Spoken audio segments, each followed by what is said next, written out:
Hello, everybody. I've been asked to introduce the next speaker, my niece, Jessica Ahlquist. So I thought I would tell a little story. And here's the first line. There was Jessica, soaking wet from head to foot, shivering in the cold air, screaming incoherently at the top of her lungs, completely naked. Now let me just say at this point that this story is completely true, and the second line puts the first line into kind of context, so it'll make more sense.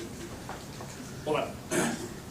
It was over 18 years ago when my brother and his wife asked me to be Jessica's godfather at a ceremony to take place at the S.A.N.E. Armenian Apostolic Church.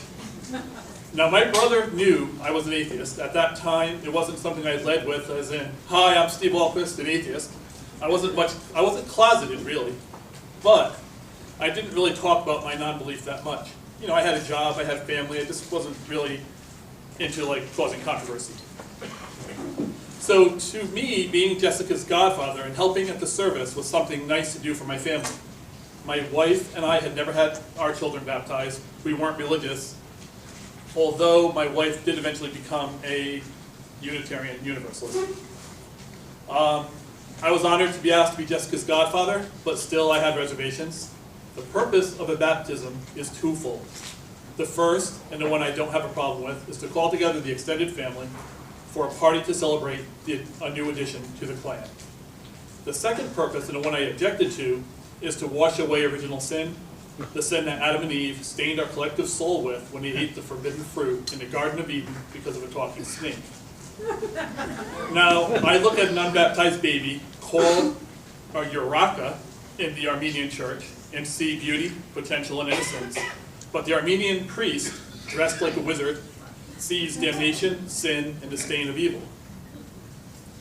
At the ceremony, the Uraka is taken from the Gunkaryar, that's me, the godfather, and completely immersed in the water basin at the front of the church. The priest takes the child, mutters the magic words in the name of the Father, the Son, and the Holy Spirit, dunks the child completely naked, splashed through the thing. So you get total immersion here. And he does it 3 times.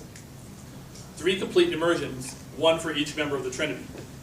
That's how it works. Now Jessica hated this. She was about a month and a half old. She screamed, she sputtered water because she inhaled some when she was underwater. She fought and she wriggled as best she could, but the priest simply held her in his hands, muttered some incantations, displaying her for the audience like Simba in The Lion King. I would love to say that the water fizzled as she entered it, or that a great voice boomed out from the heavens saying, "Behold she who will one day destroy me," or some such thing. But really, Jessica was just wet, cold, and miserable.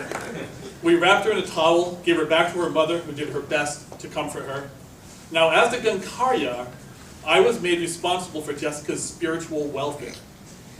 Now, I must have done something right, because I've never met a brighter, braver spirit than hers, and in truth, she's taught me more about bravery and perseverance than I could ever teach her. And so I am happy to introduce to the great state of Connecticut, my niece, Jessica Ahlquist.